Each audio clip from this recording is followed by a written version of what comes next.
Hi, hello. Welcome to another episode of Isaiah's Newsstand. It's your host, Isaiah Edwards. The date is April 14th, 2023. Hopefully, this episode finds you well, in good spirits, with high hopes. As for me, I'm doing pretty good. I will say today's episode might be a little bit frazzled. Sometimes the research kind of gets me, and not necessarily like, oh, boohoo, I'm sad this time, but sometimes it's just like literally like, oh man, I've been working all week. I've been, fucking grinding, doing my thing, and tackling a story or two just kind of trips me up. So that happens. But we'll get to that. We'll cross that bridge when it comes. That being said, a little bit more relaxed fit today, I feel. That's the vibe. A little more than usual. That being said, I obviously love to start with a food corner. Nothing too crazy, nothing too wild. I did have some pasta, very staple, Isaiah meal. Oh, excuse me, burping already. My bad. But red sauce, elbow macaroni, ground beef, and chicken. Yeah, that's right. I put them both in. Then I had a big salad and all kinds of trimmings and fixins with Italian dressing, and I spiced it up with a little bit of hot sauce and sriracha.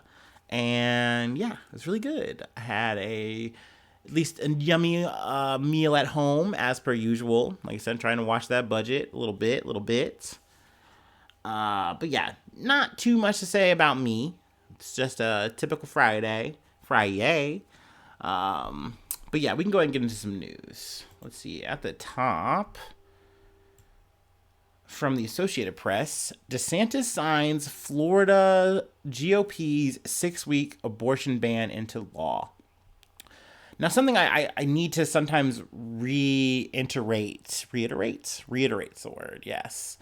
Because either just for myself, but also just for listeners, 6 weeks in the span of a pregnancy is not long, especially when you're trying to figure out whether or not you are pregnant. I know in the previous episode, we mentioned the mifepristol situation with them coming back from 10 weeks to 7. And I know say, hey, this is a little bit of dub, but it's really not. And it really isn't. It really does lean more towards not. In the situation where you have 6 weeks, 7 weeks, you are just now finding out around that time whether or not you're even pregnant. That's just when you're starting to show any kind of signs, symptoms, whatever you want to call it, of like, oh shit, something's changing in me.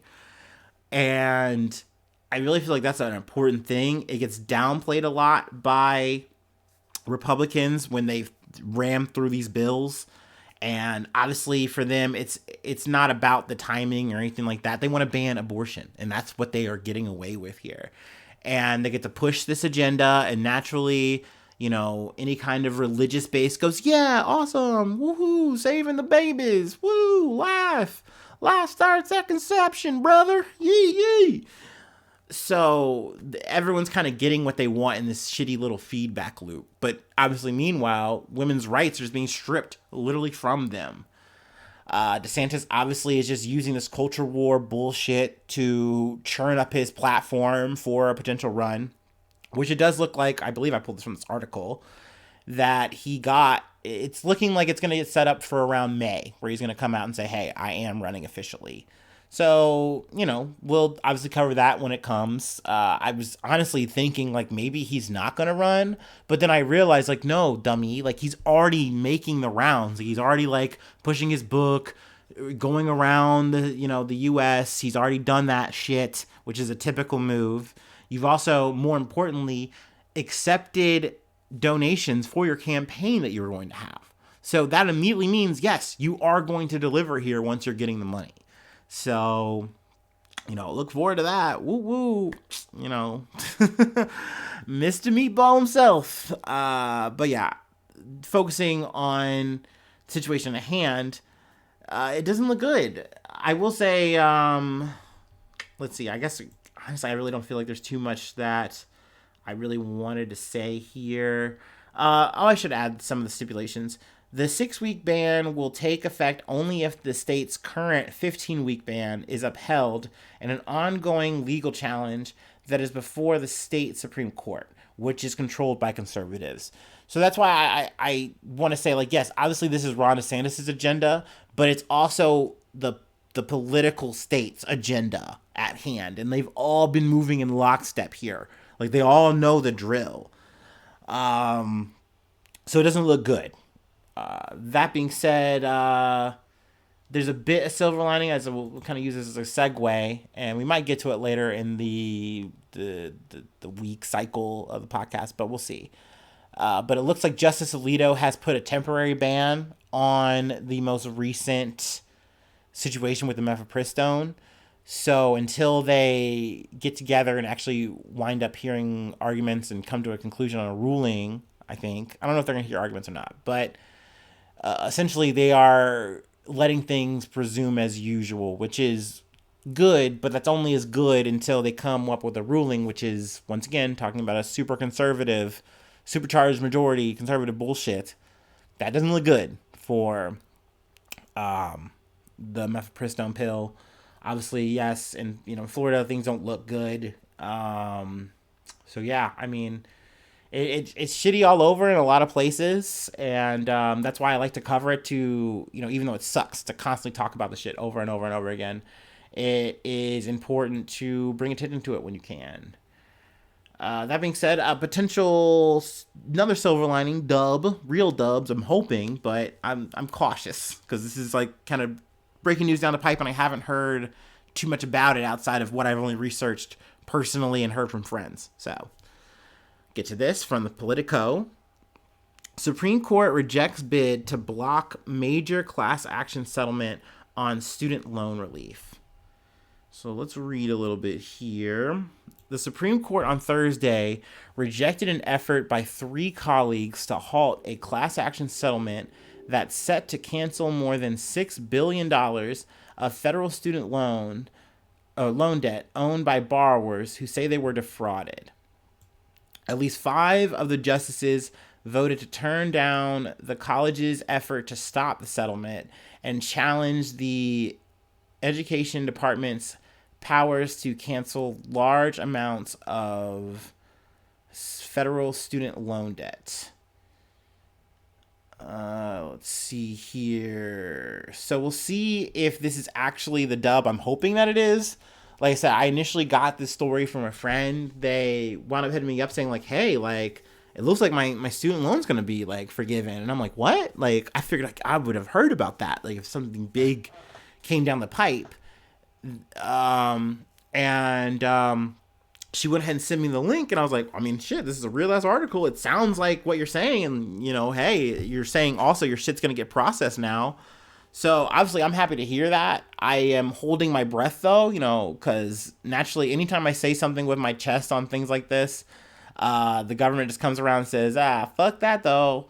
So we shall see, but hopefully this is what I'm interpreting it as, and it is a good thing, and hopefully people are going to get, good chunks of their loans forgiven, and, can hopefully just actually move on past this thing. Like Biden said, hey, that's the play. That's what we're going to do for you, Jack. Corn pop. But also we got another story here from the Politico. I don't know why I'm saying the Politico. It's Politico. Dianne Feinstein digs in. So, Dianne Feinstein, an 89-year-old Democratic senator, California to be specific, she is doubling down, tripling down, how many times down. She is not leaving, despite the fact that she has been sick for a while and has been out of work. And something I've kind of learned this week is that there is no kind of remote, like, voting as a senator. Like, you have to be there to actually be counted. And if you're not, then essentially your vote is just not there. And that's something that when you have a majority and it's very close, it's a very small majority, you have to have everyone show up. Like, it is integral. Especially when you have flip-flopping Joe Manchins and Kirsten Cinemas in the goddamn mix. Like, there's no true unity in this shit. Unless we're talking about the almighty dollar, really. So, the idea, and don't get me wrong, hey, getting sick, going through, human struggles, that's understandable. Sometimes you're going to be out. But really, I think the conversation at hand that has come into play here is that, we're talking about being old age. And like, when is enough, right? And I think we've talked about it here on the podcast a little bit, and we're going to get into that a little bit more as we, talk about it. But when is it time to pack it in and stay in? But also, at the same time, Dianne Feinstein was voted in. Like, granted, maybe people didn't run as hard as they could have against her, or didn't run at all. I'm not sure here in the situation of Barbara Lee, who we're kind of going to get to. But Dianne Feinstein was voted in, and now she is representing her constituents. But she's saying, hey, I'm not going to pack it in. I'm not going to give it up. And people are saying, hey, maybe you should, though. Maybe you shouldn't just say hey to a temporary, which it was a hard enough push to get her to do that, to like say, hey, maybe you should just put someone in your stead, like get that sorted out until you get better, recover from the shingles ordeal you got going on, because there's not a date on when you're even able to travel. You haven't given us that yet. But I mean, essentially, all of this kerfuffle is kind of being combated by saying like, well, you're being ageist, you're being sexist, and let me be a girl boss. Let me cook. I'm not done yet. And for her, Feinstein has said, hey, this is my last term. I'll give y'all that. This is my last run. This is my victory lap, and I'm gone. I'm out. But you're already not able to participate, and you are very much needed in a situation where like the numbers are so close. So, I mean, I personally say, yeah, I'm on the camp of like, you should go. Like, it's time to pack it up, pack it in.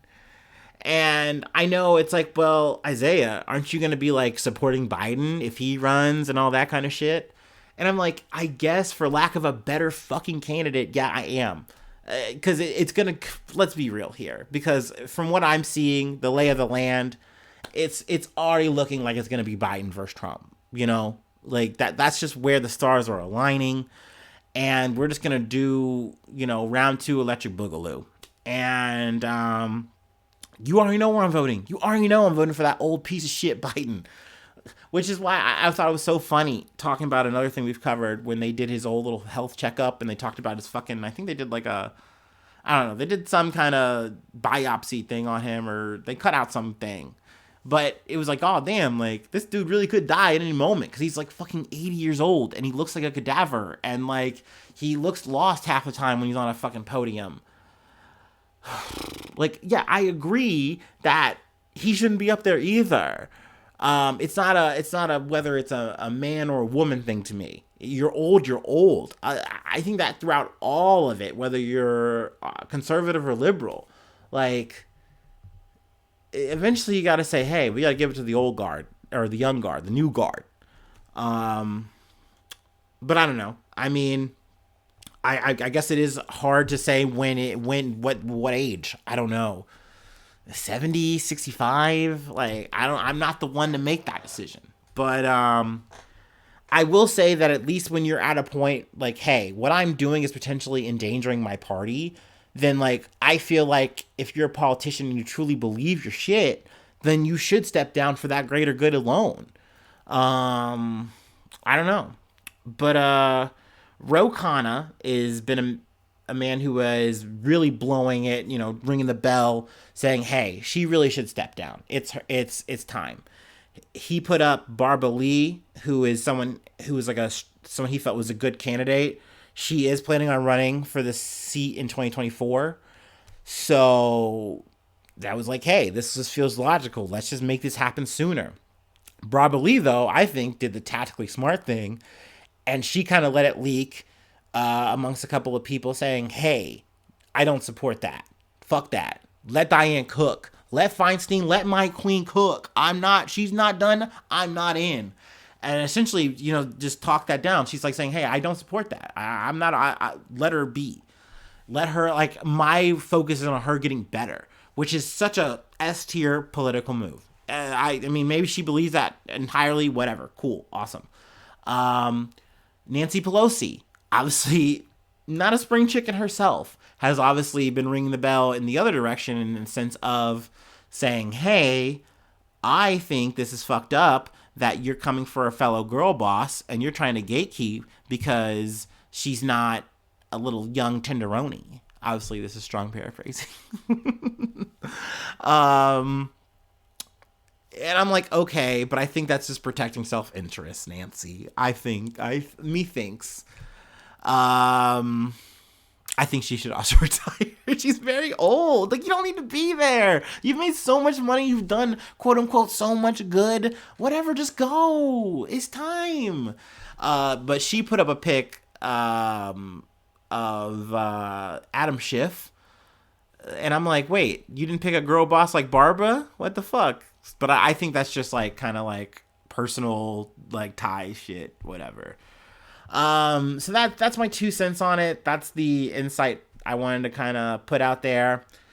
We talked about Joe Biden a little bit. Let's talk about Joe Biden a little bit more, shall we? Because Biden's been on a trip. From the BBC News. Joe Biden in Ireland.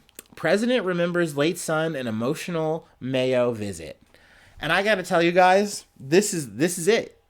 This is the reason that I'm scuffed right now, that I'm on scuffed hours. This is a relaxed fit. Ireland broke me. It just broke me. It gave me troubles because it's a lot to tackle. And I don't want to goof it up. I don't want to be a dummy on the beat, even though I always am. And I finally just told myself, Isaiah, you're not going to nail the troubles. You're not going to nail the perfect perspective on what is going on in Ireland and what can we do to fix it. Because I'm a dummy. I'm a big old dummy, and I don't know this shit. This might as well just be the Middle East to me because I don't understand as much as I don't understand there. But part of this podcast is my attempt to learn it and to try to understand and talk about it. And, give my stupid little 2 cents along the way. But essentially, this is kind of a nothing burger visit. Biden, I feel like, kind of does it for a little bit of posturing because he himself is Irish. He can, trace his whole history. He can prove it. And that's a big deal because that's a strong demographic in America. And internationally, it's a place to kind of go and get cool points. And, I mean, it seemed like they really treated him like he was a little bit of a star. Granted, I think there was also protests that got pushed down a lot. I think they even upped their terror rating to, like severe because they're like, we don't want any kind of action, okay? No, none of that energy, okay? Let's not get kinetic, okay? So he's been, spending the week doing the thing. But he didn't really get a chance to, say anything, uber positive about what's going on politically because things are pretty stalled out right now, I think.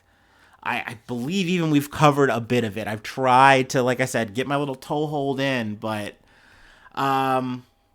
let's see. Let's talk a little bit about, I mentioned the Troubles.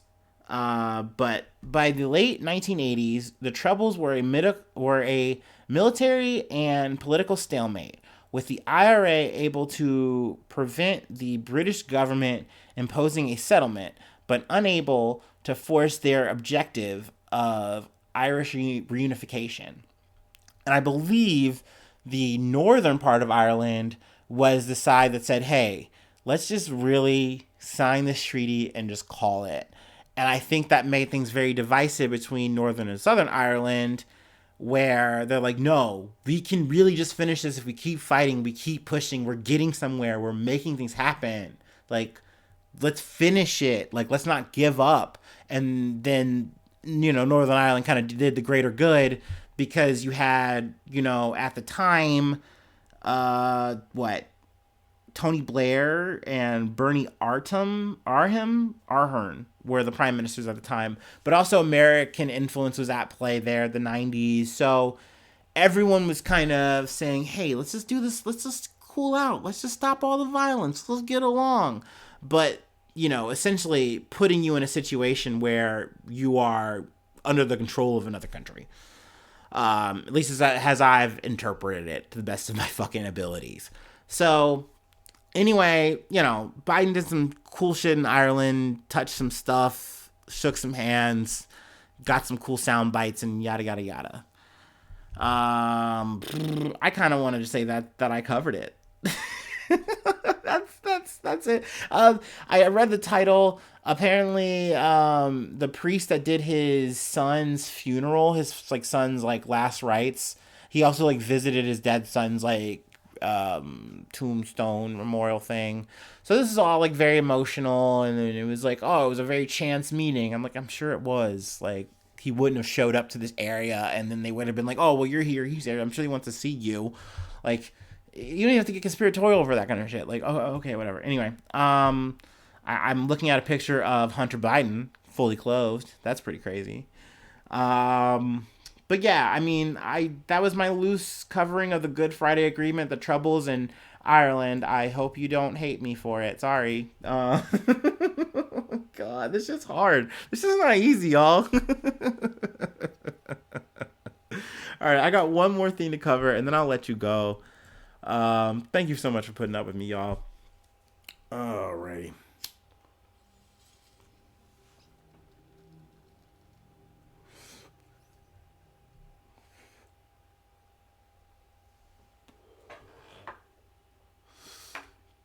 Oh yeah.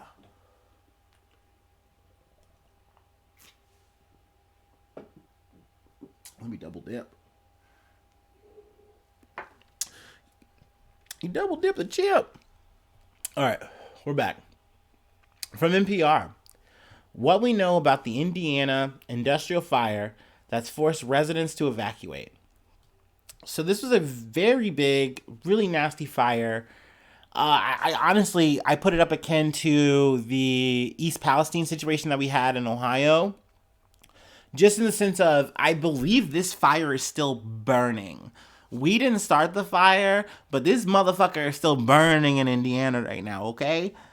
It is, I believe, because this is like a big, like, plastic, dense situation. The factory used to be, let's see, Richmond Mayor Dave Snow said the fire occurred at the site of a former plastics recycler and retailer that had been ordered to clean up what city officials had deemed an unsafe property. So they had already been cited a lot, saying, hey, you need to clean this up. This is very bad. It looks gross. It's nasty. Like, clean your shit up. And they weren't doing that. And this fire took place. I don't know necessarily what was the cause, but this fire has still been burning. Like, I figured, hey, like, this would go for like a day or so, and then after it, it puts out, I'll do some coverage on this. But it's still going. I believe the last I checked that they said they have it under control, but they're still urging people to stay away from the site. Also, we're not just talking like plastics burning, that's just chemical fumes. We're also saying that there's like asbestos type situation where it's like they're telling people that if you see any of this plastic, don't handle it. Don't touch it. Leave it alone, because it potentially has this cancer inducing agent on it, in it, whatever. So this is a very bad scene. We're talking a lot of damage. I don't know exactly what the fallout's going to be here, but we will definitely do some more coverage on it in the future. Excuse me. But overall, that's all I got for today. Wow. This episode went a little bit faster than it felt in my head, and I like that. That's a good feeling. I don't know if that's all the action Jackson. I don't know. But thank you so much for tuning in. Sorry, I got to shill a little bit, just a little.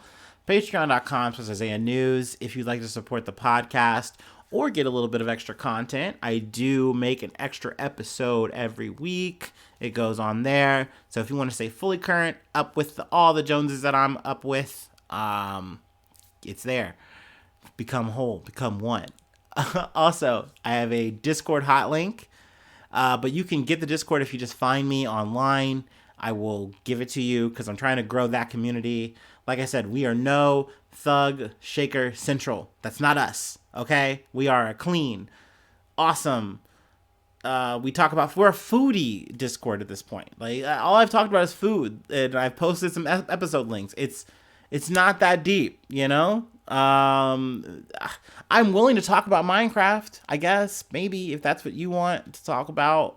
I don't know. But anyway, that's the thing. So Discord. Also, you get a shout out once a month. Um, that's for my newsies. You get that. And also with the shout out, I will plug whatever you'd like me to plug. If there's a thing you're doing, you want me to like, make a thing, I'll tell the world about it. If you want to give me some news, that's also, my newsies get priority on that shit. You already know. But obviously, like I said, with my friend who sent me the story about the student loan thing, I was like, you've made my day. Like, you've given me news. So obviously you can do that for the free, whatever. But like I said, news always get priority. That being said, free ways to hit me up is isaiahnews1@gmail.com. I'm also on a lot of socials, Facebook, Twitter. Call me a lame old ass loser, but I have a Snapchat. I'm on a Snapchat. I keep Snapscreens sometimes, okay? I'm sorry about it. But no, Snapchat is lame though. It's not like I'm doing too much but posting shitty ass selfies. That being said, you can hit me up on there and talk to me about news, and I'll be there for it. But that's it. That's all I got. Hopefully I see you soon for some more good news. I love you. Bye-bye. Mwah.